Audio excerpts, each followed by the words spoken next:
Bonjour à toutes et à tous. En 1977, l'ONU officialise la journée du 8 mars pour célébrer les droits des femmes. 43 ans après, la lutte des femmes pour leurs droits est toujours d'actualité. Des droits les plus élémentaires, soit leur sécurité, à ceux liés à leur inclusion juste et équitable dans le monde professionnel. Beaucoup, malheureusement, reste à faire, et notamment au Maroc. Nous dressons le bilan de la situation des femmes marocaines et dans le monde en compagnie de la représentante de l'ONU Femmes au Maroc, Leïla Al-Haoui. Bonjour. Bonjour. Bienvenue à vous sur ce plateau. Où en est-on concrètement dans le monde? Où en est-on dans la situation des femmes dans le monde et au Maroc? Merci. Donc, vous avez cité 77, moi j'aimerais citer 95, la conférence mondiale onusienne sur les droits des femmes, qui a été considérée à l'époque comme étant la feuille de route la plus progressiste en matière d'égalité et d'autonomisation des femmes. C'était il y a 25 ans. Aujourd'hui, à l'époque, donc, des gouvernements avec une participation impressionnante de la société civile, parce qu'il faut se rappeler quand même 95 et Pékin, plus de 30 000 activistes femmes du monde entier dans une diversité extraordinaire, avec une même préoccupation, qui est l'inégalité et les discriminations qu'elles vivaient chacune dans son contexte, dans son pays, et un objectif commun à ce moment-là, faire avancer l'égalité, l'agenda mondial d'égalité. Et donc Pékin, ça a été la déclaration, le plan d'action de Pékin, une feuille de route progressiste dans le temps qui consacrait, qui engageait les États qui l'avaient adopté à mettre en place des mesures importantes dans tous les domaines, que ce soit la santé, l'éducation, la pauvreté, le travail, l'environnement, les médias, et j'en passe. 12 domaines prioritaires avaient été jugés. Donc, aujourd'hui, on est en 2020, pour répondre à votre question, 2020, 25 ans après, et nous ne sommes toujours pas dans un monde égalitaire. Nous sommes toujours dans un monde où les inégalités sont criantes, où il reste encore des discriminations que les femmes vivent, et nous aimerions que cette année 2020, qui est cet anniversaire de cet engagement mondial d'il y a 25 ans, soit l'année où on accélère pour véritablement arriver à l'effectivité de l'égalité dans la vie courante des femmes et des filles et des garçons et des hommes dans les sociétés, toutes les sociétés du monde. Nous avons fait le bilan à l'échelle mondiale et bien sûr des progrès ont été réalisés. On regarde le verre à moitié rempli que vide. Voilà, on va dire que nous reconnaissons que des progrès ont été réalisés, que mondialement, quelques 131 pays ont engagé des réformes constitutionnelles, légales, institutionnelles en faveur de l'égalité entre les hommes et les femmes. Le Maroc, à l'instar de ces pays, a également engagé un chantier de réforme. Je ne pourrais pas donc là décliner toutes les réformes, mais on peut dire la Constitution, le Code de la famille, etc. On recense à travers le monde également que sur un certain nombre d'indicateurs critiques, les États du monde ont avancé. Je voudrais citer le taux de la mortalité maternelle qui a progressé mondialement, enfin qui s'est réduit, qui a régressé de façon importante dans le monde de 38% depuis 2020. Et le Maroc également a fait des efforts énormes et cette régression a été de 70% aujourd'hui comparé à 1996. Les pays, 3/4 des pays de la planète ont adopté des lois violences. Le Maroc a adopté également la sienne en 2018, comme vous le savez, la loi 103/13. Justement, est-ce que je peux vous arrêter par rapport à cette loi? Alors la loi existe aujourd'hui, mais malheureusement, elle est souvent peu appliquée ou mal appliquée. Que faut-il faire justement pour que ces lois qui sont déjà élaborées, votées, soient appliquées? Beaucoup de choses. Beaucoup de choses. Promulguer une loi engage de mettre en place un dispositif de mise en œuvre.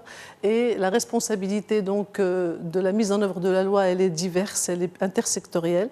Elle appelle des réponses de prise en charge qui sont de divers ministères, on va dire, donc toutes les entités, que ce soit le ministère public, la Sûreté nationale, la santé, les services sociaux, la communication, la société civile, donc tout ce qui doit être enclenché, mais il y a besoin de mettre en place, bien évidemment, les services appropriés, mais aussi et surtout la gouvernance et la coordination entre ces services pour que les femmes donc, puissent faire le pas donc déjà de dénoncer la violence dont elles sont victimes et qu'elles puissent bénéficier des services qui peuvent leur être fournis, que ce soit par les services de police ou bien par les acteurs du ministère public ou les gens de la santé. Donc ce qui reste à faire, c'est énormément d'efforts en matière de gouvernance, en matière de formation de tous les acteurs de ces services sur les standards onusiens et internationaux adaptés au contexte marocain, les standards de prise en charge, d'interaction avec ces personnes vivantes ou survivantes de violences, et bien sûr de communiquer, de faire connaître les services et de sensibiliser les femmes pour qu'elles puissent dénoncer la violence, parce qu'il y a aussi un problème, disons, de silence aussi de la part des femmes. Donc voilà. Alors vous avez cité justement donc, ces avancées en termes juridiques, il y a aussi d'autres avancées, notamment économiques. Si vous pouvez, pour revenir, n'est-ce pas, au bilan des avancées et puis pour qu'on passe après à ce qui reste à faire. Alors, pour continuer mon bilan, j'ai envie de dire que oui, on a également avancé sur la question des mesures que les États ont mises en place pour faire avancer la scolarisation. Donc de plus en plus de filles sur toute la planète ont pu aller sur les bancs des écoles. Le Maroc également a fait d'énormes progrès, puisqu'aujourd'hui, selon les statistiques nationales, c'est quand même entre 97 et 99% de filles qui sont scolarisées dans le primaire. En matière de participation des femmes à la vie politique, il y a eu des efforts mondialement. 80 pays ont adopté des quotas. Le Maroc a mis en place des mesures affirmatives via des listes nationales et des listes locales. Mais dans ce bilan, j'ai envie de passer à l'autre moitié du verre dont vous avez parlé, qui est vide. Qui reste à faire. Voilà, mais malgré tout cela, on va dire que malgré tout cela, tous nos efforts ont été insuffisants, je pense, pour vraiment faire avancer l'égalité, et les défis restent très importants. J'aimerais citer celui de la violence à l'égard des femmes. Bien sûr. Voilà. C'est une pandémie mondiale, selon l'Organisation mondiale de la santé, ça traverse tous les pays, tous les continents, toutes les sociétés, toutes les cultures. Au Maroc, le dernier chiffre du HCP est quand même de 57% de la population féminine qui est victime d'une forme ou d'une autre de violence. Selon les statistiques de décembre 2019.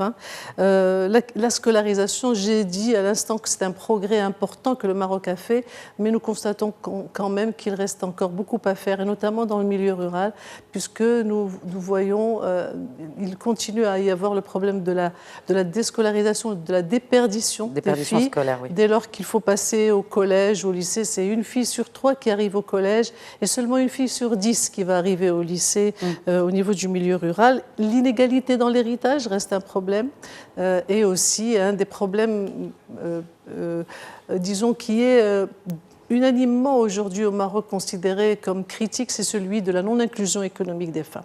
C'est les femmes dans le marché du travail, les femmes actives, c'est vraiment un souci disons que tous les acteurs institutionnels aujourd'hui sont en train de prendre à bras le corps pour essayer de construire des réponses.